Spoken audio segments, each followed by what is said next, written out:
Did you know the National Guard was deployed to Los Angeles after protests over ICE raids spiraled into full-blown riots? Buckle up as we uncover the shocking truth behind the chaos on American streets, the Pope's plea for unity, and Trump's ambitious nuclear energy plans.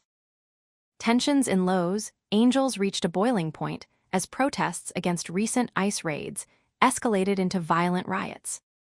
The National Guard, numbering 2,000 troops, was deployed by President Trump to assist federal agents and restore order. The unrest began on Friday when ICE agents conducted arrests across the city, prompting outraged crowds to take to the streets.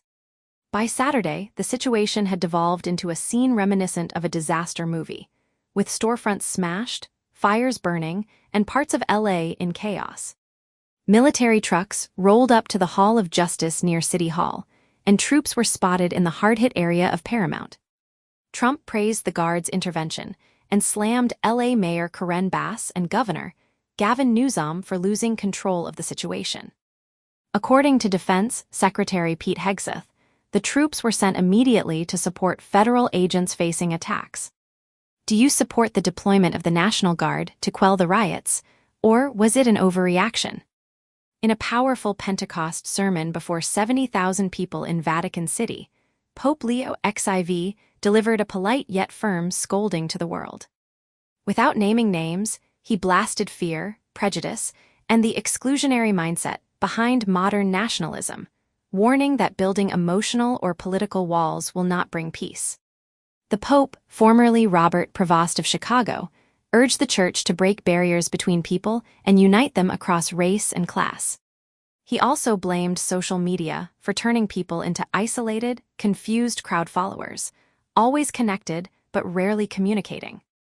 Leo called out violence in relationships, noting recent cases of women murdered by partners in Italy, and prescribed less control and more compassion as a fix. In a world stuck on division, Pope Leo is pushing for unity, preferably with fewer walls and fewer angry posts. Do you agree with the Pope's message of unity and compassion, or is he out of touch with modern realities? In a bold move, President Trump has set a target of building 10 new nuclear reactors by 2030 and quadrupling U.S. nuclear power by 2050. This executive order has triggered a rush among energy firms chasing tens of billions in expected federal support. Each reactor would produce 1,000 megawatts, enough to power over 500,000 homes, but at an estimated cost of $75 billion, not including potential delays and overruns.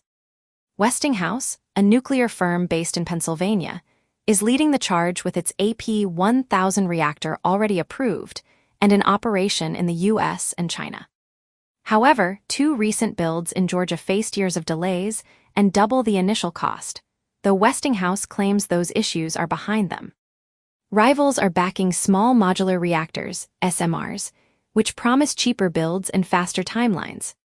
Tech giants like Amazon and Microsoft may get involved due to their massive power needs, but for now, they are watching from the sidelines. While state regulators and utilities must approve each project, foreign competition is minimal, with Russia and China blocked and France exiting the market years ago. Is nuclear power the answer to America's energy needs, or are the risks and costs too high? A heated exchange erupted between California Governor Gavin Newsom and Defense Secretary Pete Hegseth over the deployment of the National Guard in Los Angeles. Newsom accused Hegseth of deranged behavior for threatening to deploy active-duty Marines against American citizens. Hegseth fired back, stating that the deranged act was allowing a city to burn and law enforcement to be attacked.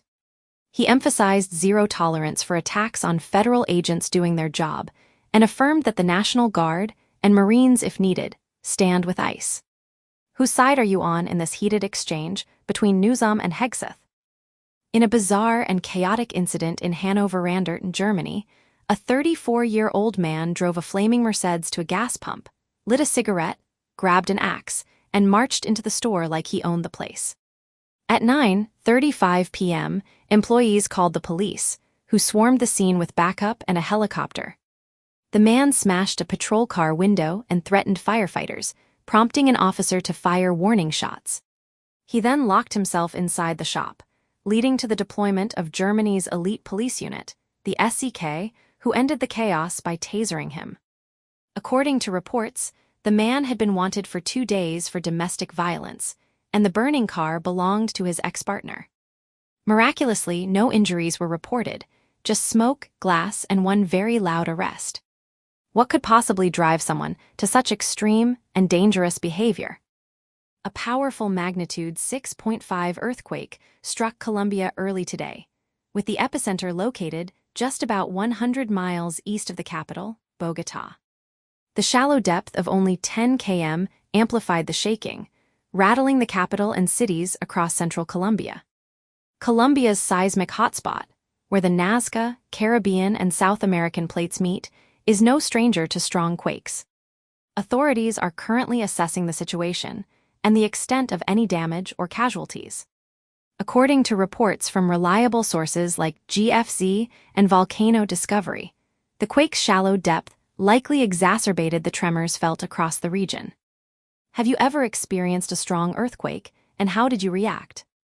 Tensions are rising in the Middle East as Israeli Defense Minister Israel Katz has issued a stern warning regarding a planned flotilla headed for Gaza.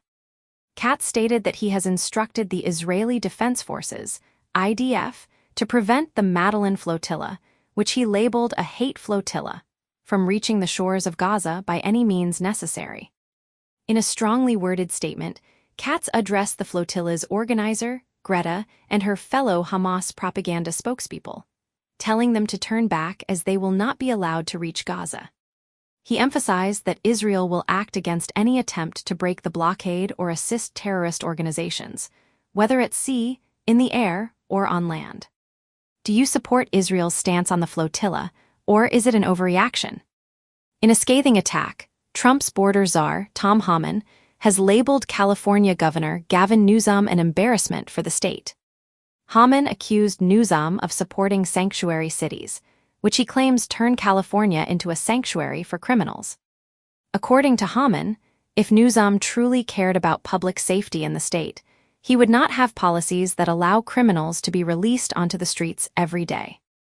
This harsh criticism comes amid ongoing tensions between the Trump administration and California over immigration policies.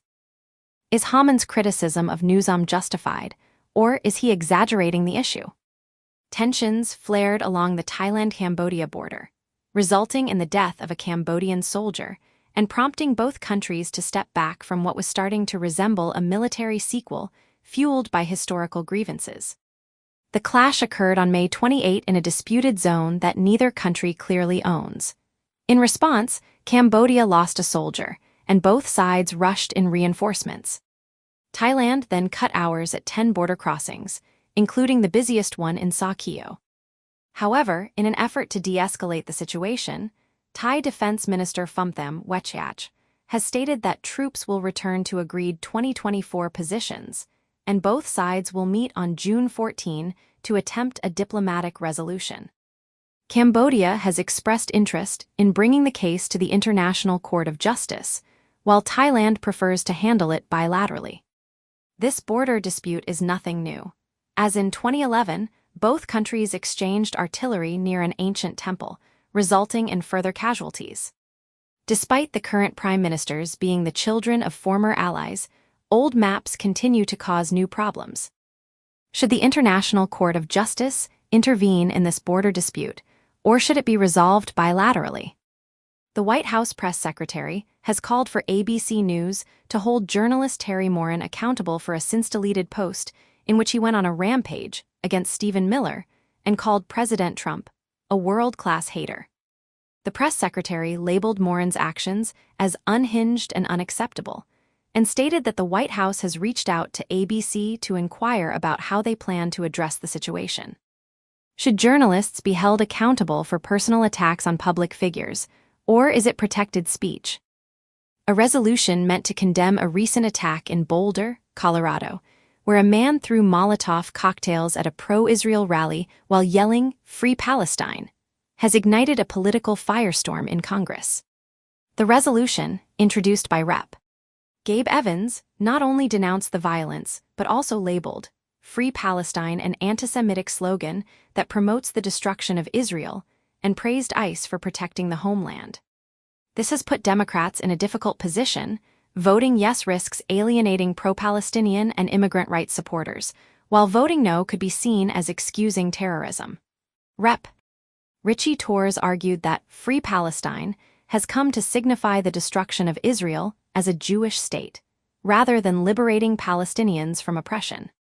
Democrats have offered a clean resolution through Rep. Joe Negus, dropping the ICE praise and slogan fight, but that version is not being given a vote. Instead of a clear message against violence, Congress is locked in yet another argument over who said what and why. From riots on American streets to border clashes and shocking incidents around the world, today's stories have taken us on a wild ride. But which one blew your mind the most? Drop your thoughts below, and don't forget to like, subscribe, and hit that bell for more hard-hitting news that keeps you ahead of the curve. Stay tuned for tomorrow's explosive edition of X News Now, where the news hits hardest.